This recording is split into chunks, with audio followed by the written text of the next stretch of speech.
Hi, everybody. Tom Stewart here, Smart Business Moves. It is Thursday, which means it's on the spot Thursday. Our secret guest is Derek Christian. Liz, your hints were lousy. I would never guessed it was Derek. All right, so we had to make a little bit of a change. Sorry about that, y'all. So our secret guest that was originally scheduled for today, we're going to have her on next Thursday instead. But I mean, who doesn't love to have Derek? I mean, there's never to not have Derek. So yay, it's win-win. Now we get Derek and we get, I almost said her name. My head is shiny. I feel like I need makeup. I just put in Derek right before, and I put stuff on because I was shiny. You missed Austin with his, what was the, stuff he used to... Yeah, I used to have that little foundation powder he would use. There we go. I just need to turn my head. See, you have really good lighting. We can see your face. Yeah. Anyway. So before we get too deep into anything else, let's talk about what we've got going on next week. Starting Monday, we have David Liu, and David's a cleaning business owner out on the West Coast, but he also comes from He's laughing at you right now, Tom? Who did the spell check on that? Liz, you said this was good. I did not see it, actually. All I saw was that you had the name in for the secret guest. Didn't you want the state spelling be in, what was it, Michigan? Yes, I do love this. I just want to know what private equanimity is. Equanimity is, you got to come Monday, and you'll hear David explain all about it, how he came from that world into the cleaning business, and he's got a lot of financial background that it's going to be useful. You're going to like it. You're going to get some takeaways in terms of looking at your business a little bit different in terms of the value that it has and various ways that you might want to unleash that value either today or some point down the road. Liz, you want to share with us who we've got Tuesday? All right. So if any of you were on this Tuesday, when you saw Michelle, real nice looking lady, blonde hair, looked like this. That was Michelle. She had the worst bandwidth. So she is going to come back on Tuesday so that she can talk with us about financial security for our employees. And she's going to make sure she has good internet. She was not happy about that. Hey, Marlo, did you see we have Derek? Good to see you. And then, so I'm excited to have Michelle here, believe it or not. That's why I'm like, come on, Michelle, we need to do it again. Let's do it again. Because she's got some really good ideas of how to, Derek, we were talking before the Facebook Live started about the employees nowadays, how they're more entitled and, they're expecting more. So here's one way to sort of hedge against some of that stuff. And Amy's going to be with us on Wednesday? Yeah. So for those of you that don't know Amy, Amy Willard, I can't remember the name of her cleaning company, but she just said, nope, I'm done. And decided to throw in the towel. And so I wanted to talk about that a little bit. I think there's a lot of times when we don't know, when should you quit? Is this a good business for you or not? Are you doing the right thing? And if it's not, when do you quit? How do you quit? What do you do after that? What are next stages? So Amy's going to talk to us a little bit about that. And our secret guest for next Thursday was the one that we had for this Thursday? That I already gave all of my best clues for. So I'm like, oh, do you know who it is? Derek, you know her. Do you have any good clues? No, not off the top of my head. Let's see. See if I can get another clue. What does her husband do? How about this? Her husband's name is Chris. That could have been me yesterday. What could have been you? Oh, quitting your business? I I think we all have those days now and again, right? No. We're having too much fun. Yeah. Some days are worse than others, Marlo. But I'm glad it's not today. No. So we're going to be doing on the spot here in a minute, but Derek, Liz, and I had some exciting news to announce earlier today, and I guess we announced it to our foundation's alumni first, but since they're on the inside, I guess we can share it with everyone. Derek, you want to fill us in on what's going on? You keep making me head this one up and kind of share it instead of you guys. But so you guys can talk about, I guess, where you're going. But after everything we've done for the last couple of years, Tom and Liz and I decided that we really wanted to focus more on operations, more on systems and processes, and making sure, and on the staffing side of things, and more on being professional managers and kind of trying to figure out how to take companies from good size to $5 and $10 million companies. And so you guys want to talk a little bit about where you're heading with all that? We're going to be taking, I guess, Cleaning Business Builders and the work that we've done there, and we're going to be, to back up a little bit, all that material, I guess, was developed over the course of many years. And as we were learning these things and documenting processes, at the same time, we were building software that has eventually become Made Central, and figuring out how to run the business came first. And then we built software to support the business. So, we see an opportunity to continue to do the development on the operations side and the staffing side that Liz and I have been doing for years, but doing it in the context of what we're doing in Made Central. So it starts with the business model, and that's what we just want to be able to do, is to make sure that everybody understands the business model that we've taught in foundations, that in essence a lot of what Made Central is about was built on that same business model. And for people that are using Made Central, it'll certainly make the software easier for them to use. For people who are using other software, that's great too, because the business model stands on its own.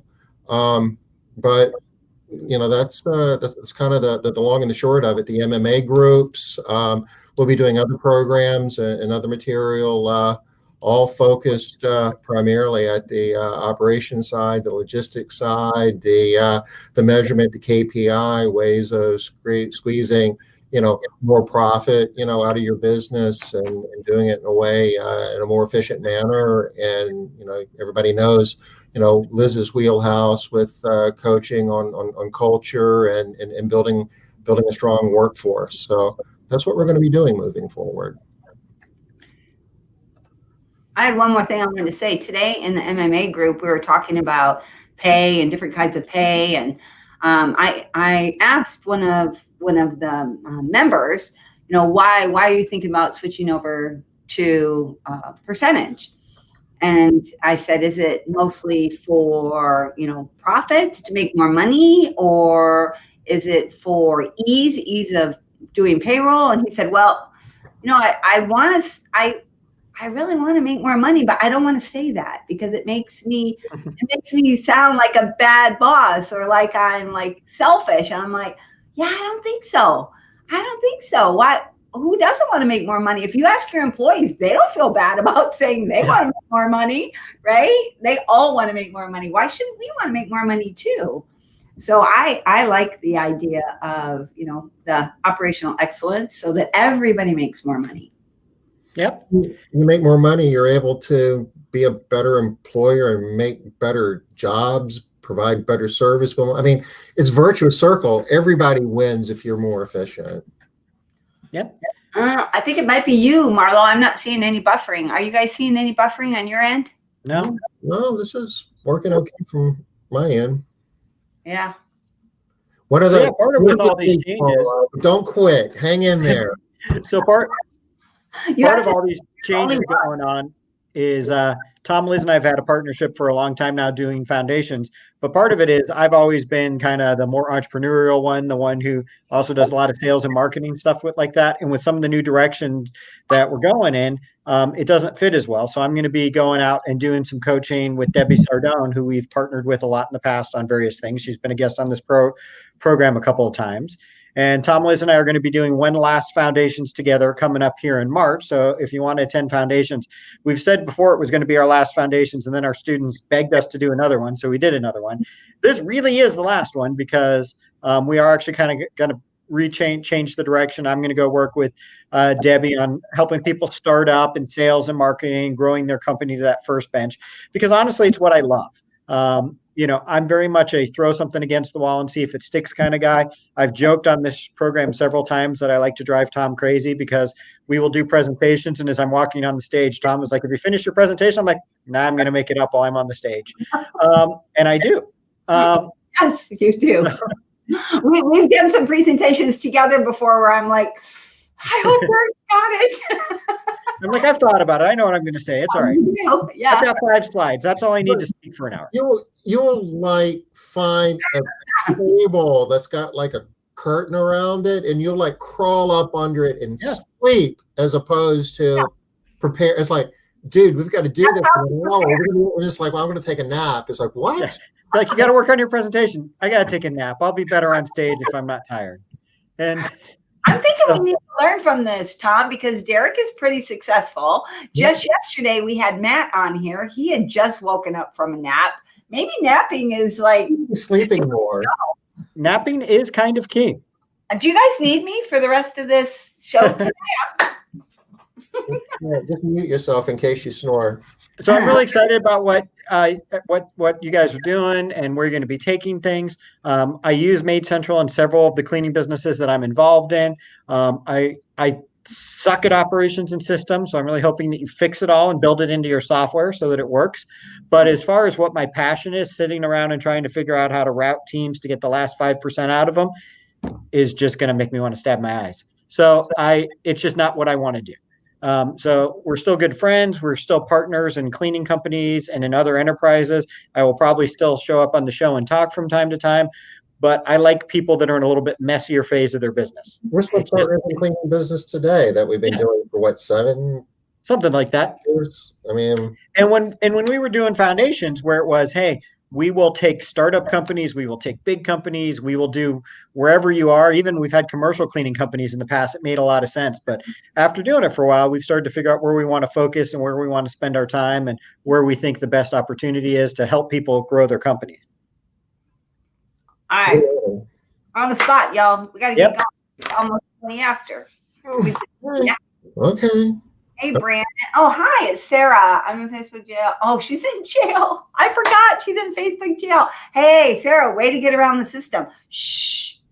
That's not really. Wait a minute. What is Facebook jail? Yeah, that's a real thing. So, Sarah, can I share? I don't want to share if. She always said that she's in jail. But why? Okay, so you can get in Facebook jail for a lot of different things. Sarah did not get in. I can tell you things she didn't get in for. She didn't get in for excessive cussing. She didn't get in for that. She didn't get in for her nudity. Yeah, that wasn't Sarah. But I'm waiting for her to tell me it's okay to post why she did get in. Yeah, thanks. She posted too many job ads. She just she got into a cycle of a little bit of turnover all in a row. Like in 2 days, she had a bunch of turnover, and she was like, "What?" And she posted a ton of job ads in a bunch of different groups. Mm-hmm. And Facebook said, "Nah, shutting you down." I had no idea that was not allowed. Me either. I found out about it because of Sarah. And of all the people we know, are you picturing Sarah is in Facebook jail? No, of all people. I'm like, what? What? Okay, well, I can picture Nina in Facebook jail. I mean, everybody recruits on Facebook. I mean, how? I think she did too many too quickly, like all in a row, all in the same place. And We're going to have to get Brandon and Glenn on Smart Business Moves soon and hear what happened. Good luck. I have attempted. Huh? I have attempted. So you try, Tom. Okay. Sarah, All you gotta hook us up. We need to hear about this. This is too good a story to let go. We need to at least Tom, join an MMA group, and you too can hear all about it. Yeah, at the very least, Liking too many posts gets you into Facebook jail too. That's interesting. at the very least, we need to do something about this in cleaning business today. Marlo is saying the same thing. She didn't know it could happen either. Yeah. Oh, we've got a question. It's like, come on, let's get going with on the spot. I'm sick of this chatting. We gotta put the questions in here to make this real easy for us. Don't make us work too hard today. Okay, Dennett wants to know, what are your thoughts about things slowing down these last few weeks? How should we be trying to promote our businesses? That's interesting. Okay, let me get my stuff together here. Tom, you're going first? Yeah, I'll go first, and then we'll rotate. He has to keep notes because he forgets. Yeah. And I forget to keep my notes too. It's hopeless. You guys ready? Let's go ahead and do it. Honestly, Dan, from the markets that we're in, we feel like we're supply constraints. We've got demand that we can't satisfy because the job market is so tight. And we've been doing a lot of different things in terms of picking up our recruiting. We've been making some adjustments in terms of our starting wages. Focusing a lot more on training and culture and the things that help us, get the employees that we want that will stick. I mean, we're attacking at all different angles, but as far as the demand goes, we really haven't seen that in any markets that we're doing business in. You ready, Derek? Yeah. I mean, definitely varies by market. What's been working for me, and I've heard a lot of other people say they've had a lot of success, is Yelp. I know Liz has had a lot of success on that. I could probably talk some more on it. Nextdoor has been really big in several of the markets we've been in. We've been watching Nextdoor conversations and dropping ourselves in it. Here in Cincinnati, we got 37 quote requests off of Nextdoor this month. And it's just by making sure when people are mentioning cleaning services, people are mentioning us in them. And it's been great. Now, our close rate is a little bit lower on those because there is a lot of people on Nextdoor who are willing to do things for super cheap, but there are people that are sick of using those cheap people and hire us. So I think out of the 37, we closed 12 this month, but 12 recurring customers is a lot of revenue. So we're pretty happy with that. Liz, I'll let you talk about Yelp. All right. I appreciate it, Derek, because when you said Yelp right off the bat, I was like, dang it, that's all I got. So yeah, I have been using Yelp. That's what's been working for us right now. Nothing was working all that great, but Yelp has really just been, I don't know why. And I'm not the only one. No. I have at least 5 businesses that are saying they are getting some substantial results from Yelp. So one of the things that I think is helping is, I don't know that this is true. I don't know it all, but I know that a lot of people are having fewer hidden reviews than they've had in the past, and more negative reviews are being hidden. So I don't know if that's just coincidence or if it's been because of COVID, but Yelp has been working best for us. And I'm so excited to hear about Nextdoor for free.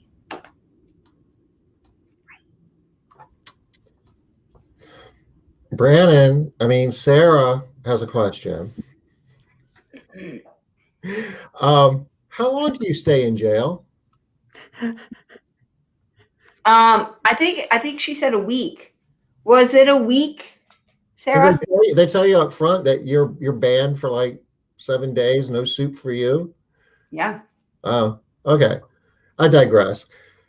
How do you train on deep cleaning and move in, move out cleans? How do you keep quality up on these deeper cleans? That's a good question. Good question. Yeah, it's a new question. We haven't had that before either. I like it. Yeah. You up for this, Derek? Yep. On the quality side, I feel pretty passionately that all deep cleans need to be charged hourly. A couple of the companies I've been involved with over the years have tried to make them flat price cleans, and I find it almost always ends badly. The cleaners are either rushing to make as much money as they can, or they don't want to stay late and do what needs to be done. There's just always a mismatch between cost and expectations. So, like I said, quality wise, they've got to be paid for the time they're there. We normally pay a higher rate for them doing deep clean, so it goes from that dreaded, oh my god, I don't want to do a deep clean, to, oh, I make an extra $250 an hour today, I'm doing a deep clean. And then we also try to give deep cleans to people that enjoy them and like them. It is a very different type of cleaning than a maintenance cleaning, and I think trying to force people to do both, they're just constantly going to have a problem. So that didn't really address your training issue, but I think there's some fundamental expectations and understanding that they're just different. So I'll let Liz talk about training. You ready to talk about all the stuff? Okay. Well, she asked 2 questions. That's true. That's true. Okay. So for training, I agree with what Derek said. One of the key things is you got to find people that like to do them. That's a big deal.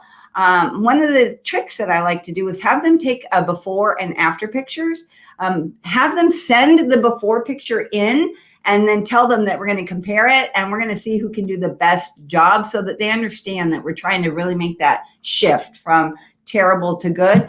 I think that deep cleans are harder when there's not a big difference. With training, what we do is we have, during their training period, if we don't get any vacants, then as soon as we get a vacant, we make sure to schedule them, and we schedule it as a training day so that they're given extra time. There's a checklist for it. It's in group, Sarah. You can find it in group. I have the training for the vacant in there, in the deep cleans. Oops, I cut you off before you finished your last word there. So really it's like 2 seconds, but you're still good, Liz. You didn't go over. We'll give you that. I was a little quick. Right here, y'all. Okay, when you talk about quality, the definition of quality is basically expectations and perception, that you need to understand what your client is expecting and shape their expectations, and then they need to perceive that they got what it was that they were expecting.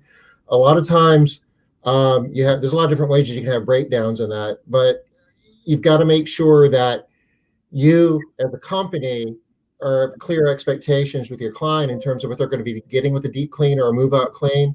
At the same time, you need to make sure that your cleaning technicians understand what the expectations are, and they need to be captured in what we call a scope of work, where you've got a different scope of work for these special type of cleans, and you use these scope of works for training purposes. A lot of times the breakdown is somebody will go into a deep clean and they'll use the scope of work for just a general maintenance clean.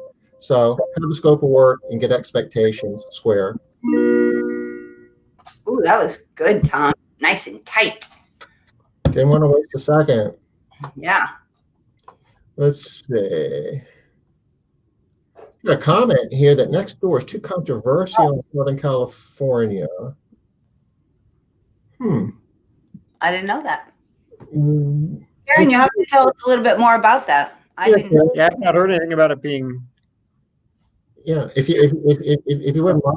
Just had a conversations, because I could see that.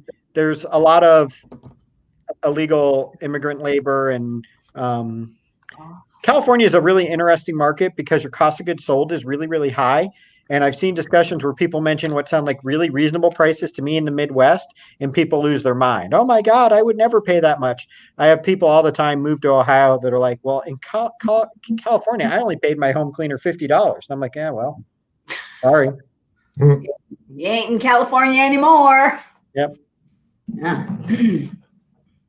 Boy, Marlo's question is long. Can it fit in there? Oh yeah, it can fit in there. Oh, Liz, we don't see you. You're blocked out. I don't mind.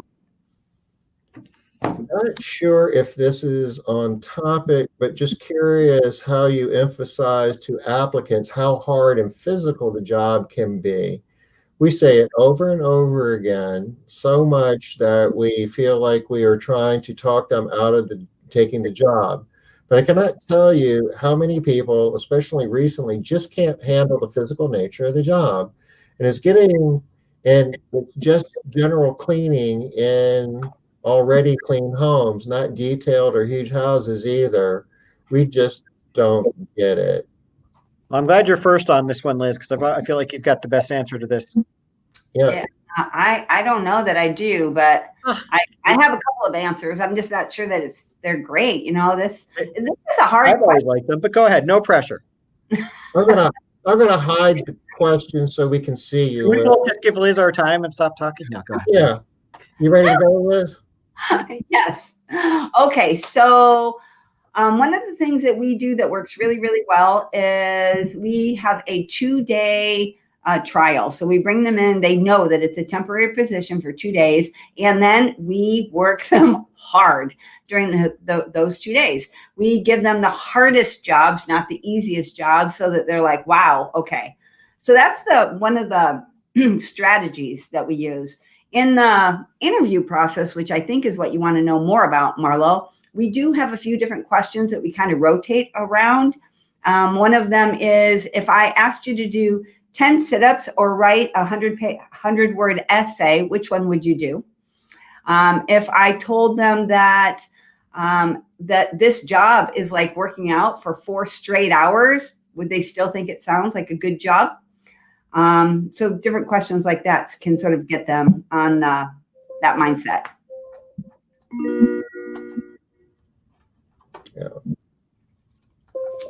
Liz's answer was kind of going in the same direction as mine. Behavior-based interview questions where, you ask them about, give me examples of strenuous work that you've done in the past. And depending on the nature of that answer, kind of gives you some indication as to what they think hard work is. So when you get to the point of explaining to them it's hard work, if they're, like I worked on the farm, getting hay up out of, fields all day and putting it in, barns at 120-degree heat. Okay, well, that's hard work. I loaded trailers. Yeah, that's hard work. But, I,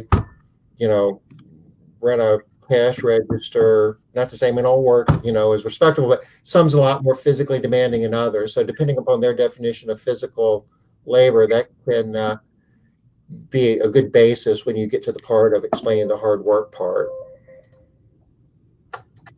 It's tough. Yeah, the thing that I liked is I've always believed that what people tell you in the interview isn't the truth, and you've just got to see what happens on the job. So Liz always had a system that I liked where you would stress people out on the first couple of days with some very physical activities just to test them and see how they do. Because honestly, sometimes it's the only way to know. Obviously, looking for people who've done physical jobs in the past. One of the reasons why I had really good luck with some male cleaners in the past is I'd hired some male cleaners to clean and be like, hey, this is going to be really hard work. Like, dude, I was digging fence posts in 110-degree heat. You guys are hanging out in air conditioning, and this isn't hard work. So just their expectations, like Tom said, if they're used to up here and you're coming in down here, it seems like nothing. But if they're used to down here and you're trying to get them to go to here, it seems so physical. So that's also another thing we look for. That was good, Derek. You had all that extra time banking those minutes. Karen grew up on a dairy farm. My grandfather was a dairy farmer, and I used to spend summer helping on the farm. And there's hard work and there's hard work. And working on the farm is a type of hard work that most people can't begin to appreciate. Well, I think I've shared this. Both my brother and myself in Cincinnati, both of my maid service offices, our employees were primarily what I referred to as farm wives. Their husbands worked on the farm and they had the city job. So they would drive 30 or 45 minutes in because our offices were always on the outer suburbs. So they would drive in 30 minutes to get to the suburbs and work for us. And what's interesting in labor force is once you get a couple of someone, it kind of becomes your culture and you get a bunch of them. Like my girlfriend Laura's company at All Star Cleaning Service, they're all young 20-something, women. They all kind of came in, and that culture tends to attract more of them. Both Sean and I got a couple of like farm women, and we started to get a whole bunch more of them. And let me tell you, they know what physical labor is. Do they mind? Why are we making funny faces? Farm women. I like to see your help wanted ads. There's nothing unique about the help wanted ad. It just tends to be you get a couple of them and they start recruiting their friends. And honestly, when you come into interviews and the people you see look like you start feeling comfortable. And all of a sudden, next thing you know, all your employees start looking the same. Looking for a couple of sturdy foreign women. In my brother's case, it makes sense because, he lives on a compound in the woods and his office has guns and snakes everywhere. So only certain people are comfortable there. But my office was kind of suburban. So. Yeah. Yeah. Hey. Oh my gosh. Hey. Oh, I've never been so sore as on hay days. I was going to say tossing hay bales. Yes. Oh my gosh. Big fun. I can almost feel it in my shoulders and in my calves right now. Like, oh, Sarah. Or detasseling corn. Do you ever do that? That's fun. And what? Detasseling corn. No. Corn. You need to rip the tassels off the corn so it doesn't basically reproduce. So you have to go in the cornfield a certain time of the year and rip the tassels off every ear of corn. Wow, no, I did not even. Never heard that. Me either. It must be a Midwest thing. It's fun. Yeah. Yeah, I haven't done that. Right. Anything up here too. I don't like to paint anymore from picking apples, from working in orchards. Oh man, because you get so sore, your neck. Even thinking about painting, nah, it's not happening. Okay, sorry. Sorry, y'all. Oh, we're just chatting over here. So, Sarah, 4 days. That's how long she was in jail, sounds like. So, is today your last day, Sarah? Maybe tomorrow. Yeah, poor thing. You'll need to post something in Facebook when you're out just to let everybody know that you're free again. Oh, yay. Let us know if we need to send bail money, Sarah. It's a new thing, right? I'm in Facebook jail, send me bail money. Okay, so Debbie promoted her lead area manager so she can expand the adjacent town. What are good things to include in her job description? She will have 6 house cleaners to oversee, plus running a team. Looks like I'm up. Hey, lucky me. Yeah. That's a good question. I guess before writing her job description, you need to figure out what you want her job to be. Is that you're going to have a separate physical office? And if so, is she going to be the key holder to that? And if so, there's certain responsibilities that just go along with being the key holder, being responsible for the office. Are you going to have her doing backroom activities? Is she going to be, who's going to be doing the hiring? Who's going to be doing the scheduling? Who's going to be doing the sales? You've got options. You can centralize those activities and do them from your main office and have her focus primarily on field operations and being the supervisor, if you will. Or you can give her the same full scope of responsibilities that maybe you have as the business owner and manager of your primary branch. It's really, your choice as to how you want to do it. Derek? Honestly, branch manager where you're not actively going to be involved is probably the hardest position I ever hired for. So I feel like 60 seconds is going to be tough. I don't know how involved you're going to be. So like Tom said, the job description is going to be really key. You need somebody who's a self-starter, but it's also a really tricky job position because I find that those people also can very quickly become a little bit jaded and decide that they're doing all the work and why aren't they owning the company? So it's just, I have been successful in it and I've seen people be successful in it. But it is probably literally the toughest thing. I've run a successful cleaning company in multiple cities. And I failed badly at running cleaning companies in cities I'm not in and hiring managers in cities I'm not in. So I don't know how encouraging that is. I've seen a few people be good at it, but I'd say try to generate more money where you are before you get too crazy on expanding. Wow, I'm all depressed now. I know. I didn't mean to depress you, but part of what I'm supposed to do is share. All right. Yep. What? Yeah. Anyway. I love what you shared, Derek, because I think it gives a good balance, right? Sometimes people ask us questions and the question doesn't really lend itself to a helpful answer. So I think that was. Yeah. And I mean, myself, I'm an hour away from a really major market. There's another very successful cleaning business owner who's an hour away from another major market. We decided to jointly open a branch in that city where we could both visit it from time to time together. Both very successful companies, huge failure. So it's just, I've seen it time and time again. And I've bought companies and repaired them in my own city over and over again. But to not have the owner there all the time is difficult. And there's people who do it. Maybe we should get Chris Schwab on here and he can all teach us something because he manages to run his company remotely from other countries. But I have always found running the company without the owner there the hardest possible combination there is. But it's doable. It's doable. I'm not saying it's impossible, but I'm saying it's the hardest thing I've ever tried to do. And it's been a lot easier to grow $1 million company to $2 million in one city than to take a company and open another $1 million branch in another office. You want to take a shot at this one, Liz? Say it again. You're up. You want to go? Okay, sure. Okay, so you specifically asked about what you should put in the job description. And so I would think that it is very important to have good communication in there. That's going to have to be key.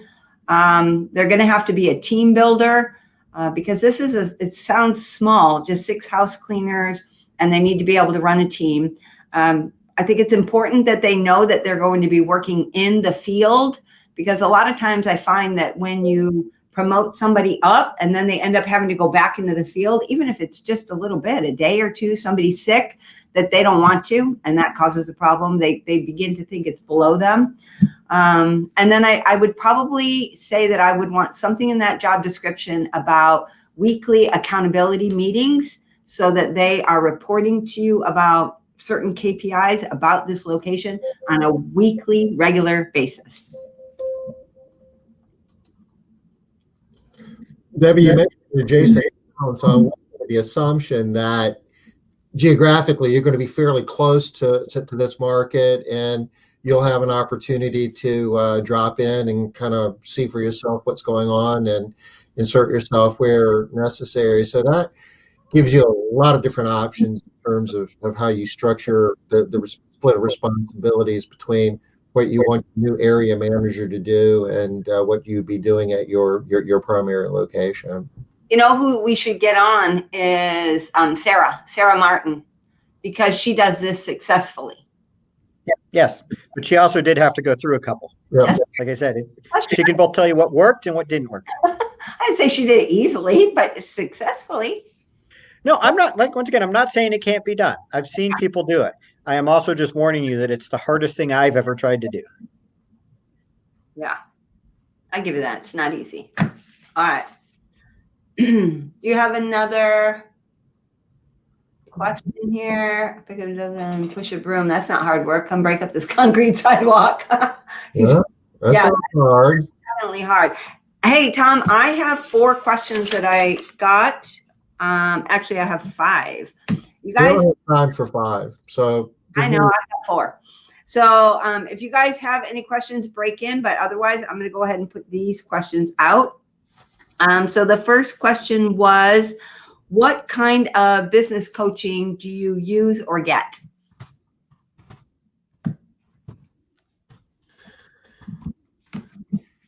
Tom's typing it in. He's not just like off there playing Candy Crush or something. Looks like he is. That might be. You never know. I do know. Okay. Derek, you're up. Sure. Most of the coaching that I do at this point is much more aimed on areas where I'm specifically weak, which in my case is accounting. So I've been getting a lot of help in those areas. I also outsource a lot of things that I've decided I'm not good at over time, which I know isn't coaching and isn't the answer, but part of what coaching has helped me realize is there's certain things I'm just not going to be good at and I need to get help with. And I hired coaches when I first got into the industry to teach me a lot of the basics. I shared that I'm working with Debbie Sardone. One of the reasons why I am is because I had actually hired her as my first coach out to help me with the business model and understand and go from there. And since then, it's been much more specialized.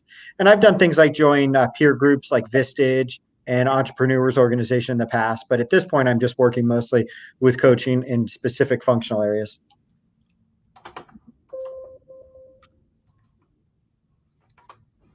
Liz? Okay.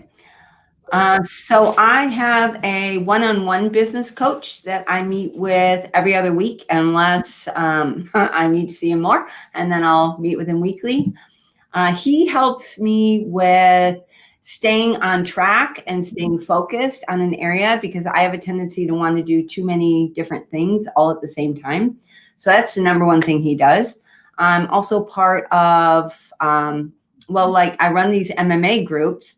And so these are also coaching opportunities for me, because the people that are in the groups have different ideas and stuff like that. So I'm always learning wherever I go. I'm also in a local mastermind group. Tom almost freaked out when he found out that we went for a 3-day overnight event at a local mansion just a few weeks ago. But that is also a great group.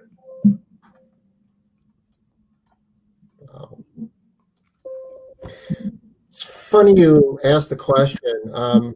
I used to do Vistage, which is like a local peer group facilitated by a local group manager, and that's his job. And he's a business coach. And I met with him today.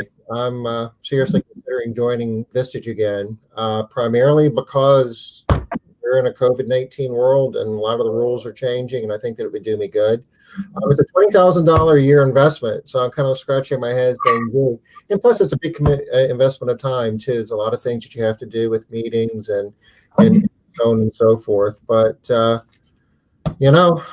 make a lot of decisions that can swing $20,000 one way or another. In the whole scheme of things, it's not about the money; it's about being a better manager. So that's what I'm going to be doing. Oh, so it sounds like you talked yourself into it, Tom. Yeah, I need to. I need to do it. All right. Good for you. Good for you. Oh, okay. And do we have any other questions from anybody else? Nope. All right. The next one that I had was, what is your best strategy for increasing the size of your workforce?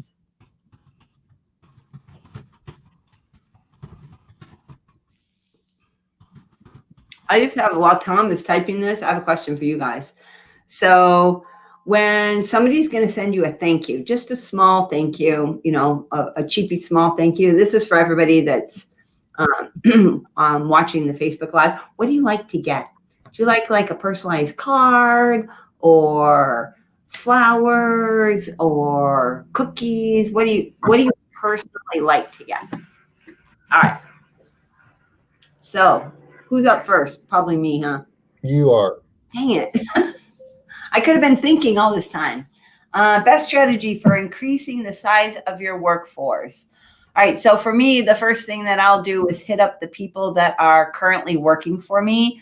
Right now, things are way different for me than they have ever been in the past. So this is not working as well as it has in the past. So right now, best strategy for increasing the size of my workforce. I guess I'm still going to do that.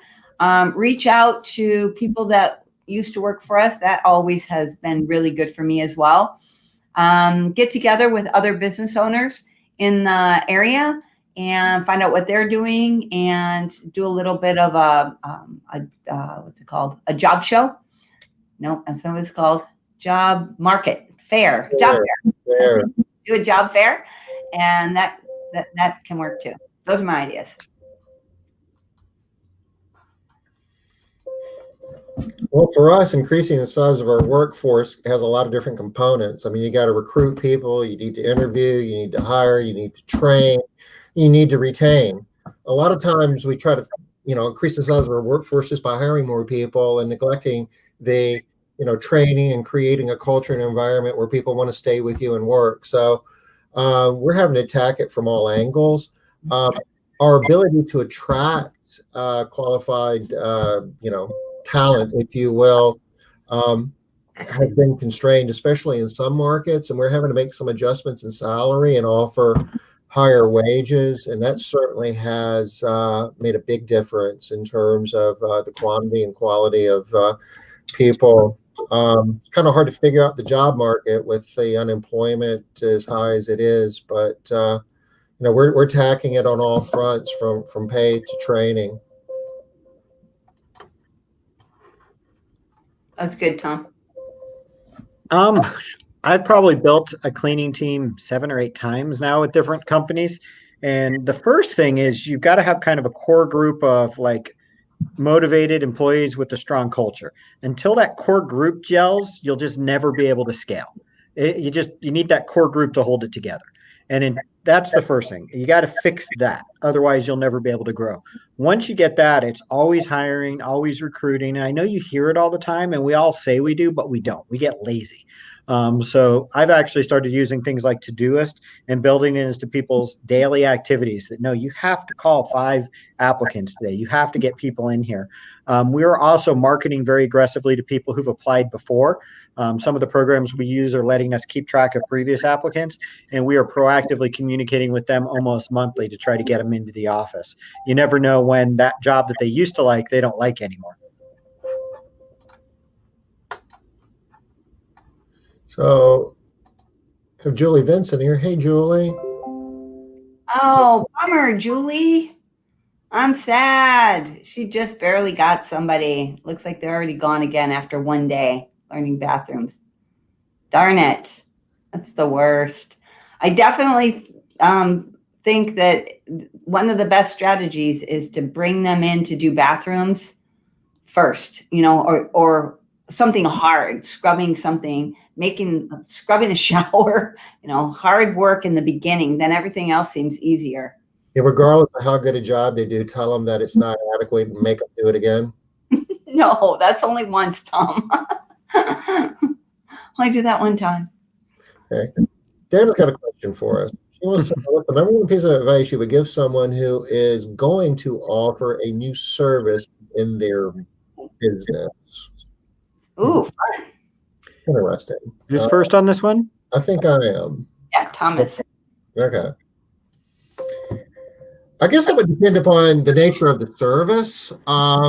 If it's a matter of doing some additional add-ons like, window cleaning or something that you're using your same workforce and you're trying to upsell your same service, then that's fairly low-hanging fruit and fairly safe.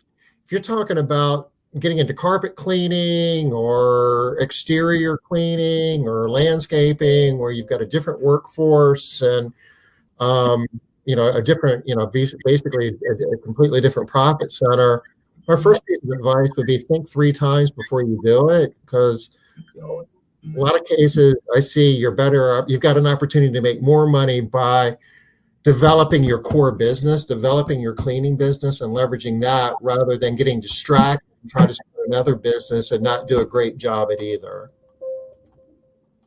You ready, Derek? Yep. I mean, my general advice is the same, which is in general, don't. If you're still cleaning the same basic core customer, and by which I mean is residential places where people are occupied, like maybe you're picking up some Airbnbs or something, it's possible. But by and large, in the last 15 years, I've owned a dog boarding business, a dog walking business, a handyman company, a window washing company, a carpet cleaning company, and a commercial cleaning company. So if you've thought of doing an add-on service that seems perfectly logical to add to a residential cleaning service, I've probably owned them. And nothing is more profitable and easier to scale than a well-run home cleaning company. And there are people like Sarah, who we just mentioned, or Laura with All-Star Cleaning Service, that have redefined what I think you can grow a cleaning company to, and how big they've been able to get companies in relatively small markets. So people have a tendency to think they've tapped out, and you haven't. That was good. Really? Yep. So they talked to you about this big picture idea. So I'm going to talk about if you're just going to do some sort of a little add-on. So let's say that you want to add window washing onto your service.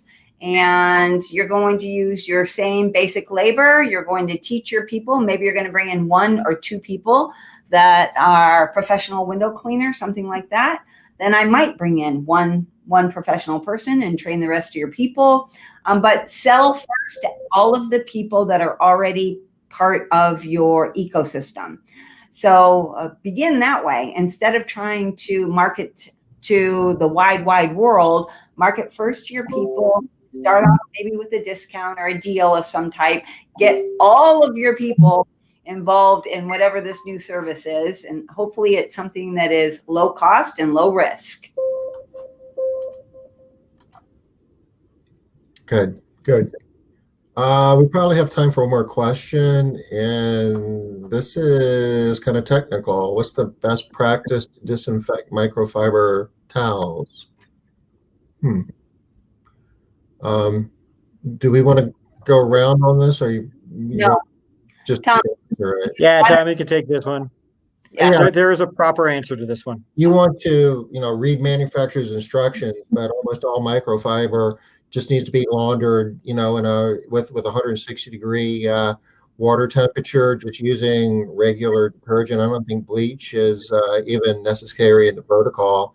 Microfiber, by the way it's designed, releases soil when it's in the wash, and that includes organic matter and any type of pathogen. So if you're just washing it at 160-degree water temperature with regular detergent, again, I would check the specifications of the manufacturer. Just about every microfiber I know, that's all that's specified. And so this is I just want to add something really quick, Katerina. This is one of those situations where, because we're in this COVID environment right now, everybody feels the need to do more, right? You feel the need, like, I need to disinfect more. But this is kind of like if you're baking a cake, if one teaspoon of baking soda is good, 2 teaspoons doesn't make it better. So you don't need to add more. Just go with what's recommended, and that's what's going to work the best. As it pertains to the SARS-CoV-2 virus, the one that causes COVID, it is very fragile, and it's a lipid-wrapped RNA soap basically destroys it. So it would never withstand a wash at 160-degree temperature. It doesn't even need only this one virus doesn't even need the 160 degree. Right. But as a rule, that'll make you safe for just about any type of pathogen you'd be dealing with. Yeah. So just, don't need overkill on this, and don't ruin your microfibers. It's not helping. It's not actually doing what you're wanting it to do anyway. So why? Okay. We are getting close to the top of the hour. It's 58 minutes. Do you want to squeeze another question in, or do we wrap it up? Let's see. What is it? Is it necessary for us to require a deep clean for homes that were not professionally cleaned for the last 30 days, or doesn't matter anyway? You're up first, Derek. You want to do this? Yeah, I can.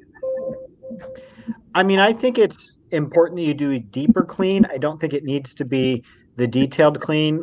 We offered what we called an initial clean, which wasn't the 3 times deep cost of the maintenance cleaning, but did give some more time. So I think of it as like nothing that's not on your maintenance list, just more time to do it because it could take longer to do. Does that make sense? That is something that we would typically offer. Now, one thing that we did in the last recession, and we might have to start doing again if things get bad, is we used to offer a promotion where if you would book at least 4 recurring, we would do the initial clean at no extra cost. But we still booked the extra time. We just ate the expense, if that makes sense. Good. Really? Yeah. So I'm going to attack it from a different angle. Is it necessary? No, it's not necessary. You can do a little bit of a deeper clean every single time, or you can just clean up to the level that the house is sitting at right now. Some people do that as well. I would caution you against doing that, only because if your name is going to be stamped on this job, is this how you want your name to be represented? So I would be careful of that. If you are looking for a way to be able to do the deep clean, but not charge the money, Derek's idea is good. You can also rotate a different room each time. You can do it over the course of 2 cleans. So there are a lot of different options, Crystal. Lots of different options. It's not necessary. Yeah, just to pick up on that, you don't have to. It's basically that whole thing of expectations and perception. Just make sure that you're setting the right expectation with your customer. And if they want the whole house to be clean right after the first cleaning, then you might, you want to tell them that, well, deep cleaning the whole house is the best way to ensure that. If they want to do it in a more economical way, you can, offer like rotational deep clean. That's what we do at Castle Keepers oftentimes if they're looking to do it in a more economical way, where you explain that we'll deep clean a different room each visit. And it's going to take us a number of cleanings to get it up to standard. If you're willing to live with that, you see what I'm saying? Getting their expectation where they understand what they're going to be getting, that it's not going to be perfect after the first clean. You can do it that way too. Just make sure that you're communicating clearly what they're going to be getting. We are at the top of the hour, so. Yep.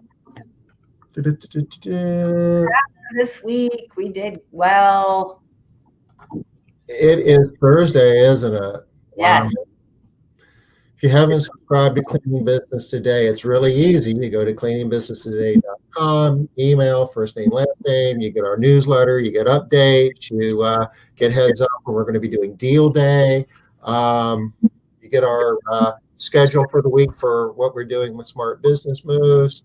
A lot of good reasons to do that. And it's absolutely free. So if you haven't subscribed, we would encourage you to do that. And if you don't have our link to our resource page, okay, it's right here. And I will drop it in the chat. Derek, as always, thank you for your help. No problem. And don't forget to also subscribe to our YouTube channel. It's been really taken off here recently.